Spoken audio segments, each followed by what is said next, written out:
you've obviously have a history with the wolf world and the Law and Order world before this. How did you actually come to be in this particular show and job? I'll tell you exactly. I was in Italy, as you are, and on a Friday night, I had to wait for the call. I'd gotten the text that we're going to call you, but everybody is in Manhattan, so it's 6 hours. So I thought they're calling me up with a job offer. I know this. This is the tone when they all get on the phone together, and oh shit. So I had to wait till Friday late afternoon, and they were all, man, it's Dick Wolf and it's Chris Maloney, and isn't this great? I said, yeah, and it starts next Thursday. Right. So you have that panic. You think, how am I going to explain this to my husband and everybody else here and cancel that and cancel that?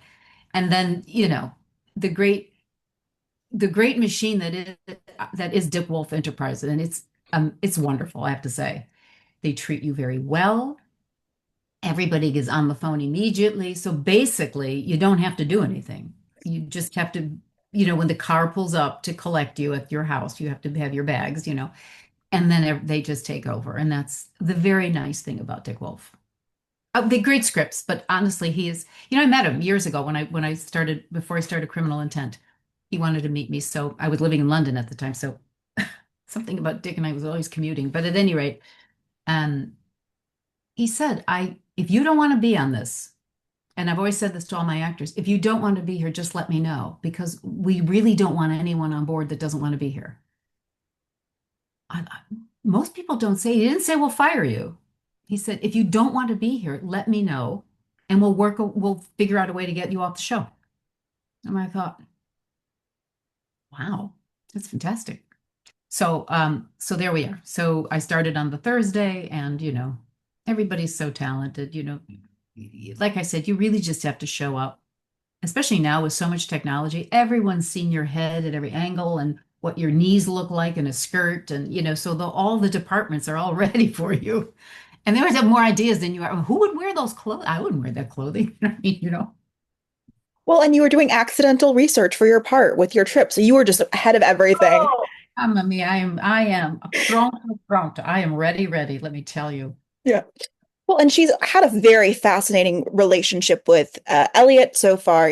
Obviously there is trust, but also she's so protective of her family. What do you think her mindset is towards Stabler, and how far can she trust him? I think she has no choice but to trust him.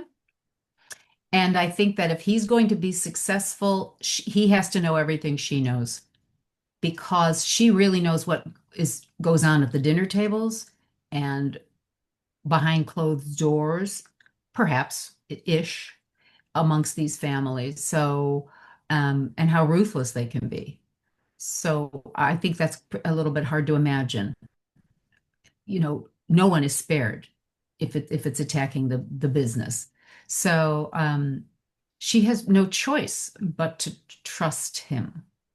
And I think that's the attraction because she's so tough and she's strong. I don't know that she's tough, she's strong, but she can be open and vulnerable with him. And once you cross that Maginot line, once you're there, you're okay. Then it's a relationship. It's actually a relationship. It's not a romantic relationship, but it is one of trust. And I don't think that for her, she's had that. I think it's the most intelligent, emotionally intelligent relationship she's ever had because it's responsive, not reactive. Absolutely. Well, we left off last episode with a cliffhanger with her family, obviously very gravely wounded. What can you preview going into this week's episode, how she may react to this threat to her family? Oh, I think the gloves are off. I think she'd be a lioness. And um, knowing the family that she does, I think she's her imagination. Often we say, don't let your imagination run away with you. She would, because they'll think of anything and everything. Um, and I said, one thing I would query with Isabella is if she wanted to be so remote, why she chose a horse farm in the middle. He's like, really? I mean, they write about this all the time. This is in, where is she? She's right there. Here's her address and her private phone number. So, uh, yeah, yeah. Um, so I think she has to figure out what the best thing she can do for her family. She basically, as I think of it now, a self-induced witness protection.